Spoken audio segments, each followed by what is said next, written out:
On January 29th, Florida Governor and official Convention of States endorser Ron DeSantis made an announcement. Florida had certified the term limits and the balanced budget amendment in the past.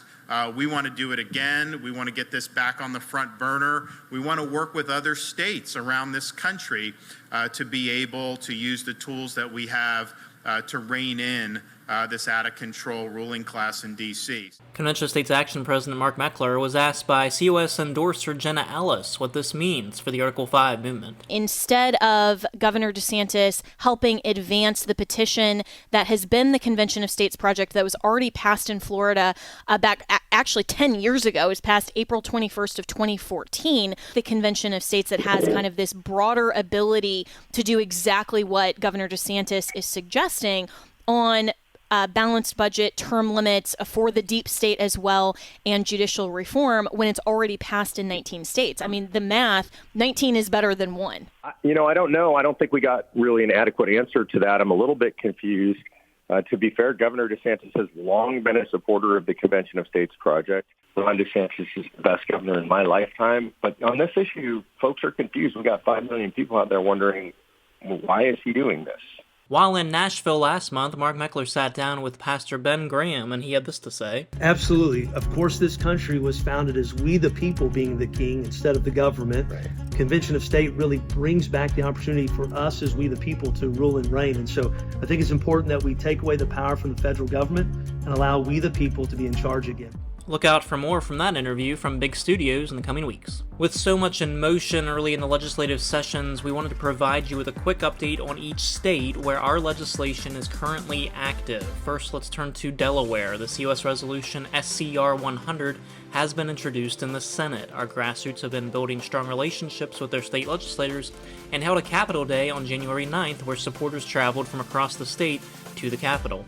In Illinois, the COS resolution HJR3 has been introduced with 2 primary sponsors and a whopping 26 co-sponsors in the House. Our legislation is currently pending in the House Rules Committee. In Iowa, Representative John Wills distributed a powerful letter to all of his colleagues explaining why he is so passionate about calling for a convention and urging them to support Convention of States with their votes. The COS resolution has been introduced in both the Iowa House and Senate and is currently assigned to the State Government Committee of both chambers to be heard and voted on.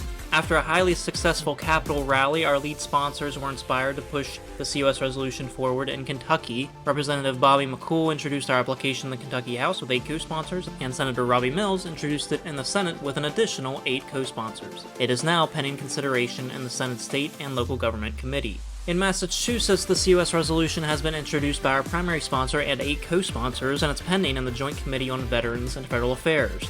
This committee was the first in the nation to hear the Convention of States resolution in 2024, and it was blown away by the turnout and powerful testimonies provided by our grassroots volunteers, as well as COS co-founder and senior advisor Michael Ferris. We are now awaiting a vote from that committee. Turning to Minnesota, the COS resolution has been introduced and is currently pending in committees in both the House and Senate, boasting 9 legislative co-sponsors. Legislators introduced our COS application in New Jersey with 2 primary sponsors and 14 co-sponsors in the Assembly, and 2 primary sponsors and 5 co-sponsors in the Senate, including 1 Democrat. The resolution is currently pending in the State Government, Wagering, Tourism, and Historic Preservation Committee. Our resolution has been introduced in New Mexico as well and is now pending in 2 House committees. In New York, the COS resolution has been introduced and is now pending in the Senate Finance Committee. In North Carolina, the COS resolution has been passed on the floor of the House and is now moved to the Senate side where it's currently pending before committee. Once the Senate follows the House's lead and passes the COS resolution on the floor, they would become the next passed state. Our team is working with their state legislative strategy to secure the remaining votes necessary as plans are underway to host a Capitol Day and demonstrate the overwhelming grassroots support in the state. In Ohio, the Convention of States resolution boasts 2 primary sponsors and an incredible 21 co-sponsors in the House, and is pending its second hearing in the House Committee on Government Oversight. That hearing will allow our grassroots supporters to provide testimony in favor of the resolution. In Pennsylvania, the COS resolution has been introduced by a Democrat in the House with 13 co-sponsors and is now pending before committees in both the House and Senate. Last week, a scientific survey revealed that 2/3 of Pennsylvania voters are in favor of Convention of States. COS Pennsylvania activists have made over 300 contacts to state legislators, making sure that they are informed about our fantastic polling results. Representative Arthur Corvase, another Democrat, introduced our application in Rhode Island. The COS Article 5 resolution is now pending in the House Committee on State Government and Election. In South Dakota, Senator Tom Pischke introduced our application with 14 co-sponsors. The resolution is now pending in the Senate State Affairs Committee.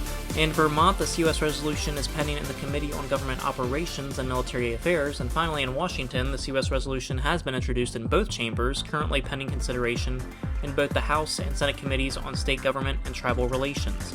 Our resolution boasts 23 co-sponsors in the House and 10 legislative co-sponsors in the Senate. And with legislative sessions starting up all across the country, viewers can expect lobbyists, backed by George Soros, to show up as well to oppose our Article 5 resolution. Here's a little montage for a preview of what they will say. Article 5 convention would be a dangerous threat to the U.S. Constitution, our democracy, and our civil rights and liberties.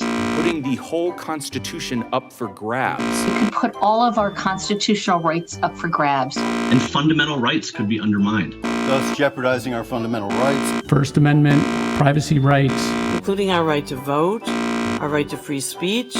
Now, as far-fetched as this may sound to some in this room who think that I'm crazy for suggesting all those... You can watch that full video at conventionofstates.com. Here's a few snapshots of events going on around the country from Texas to Florida and Connecticut. And now, you're up to date with Convention of States.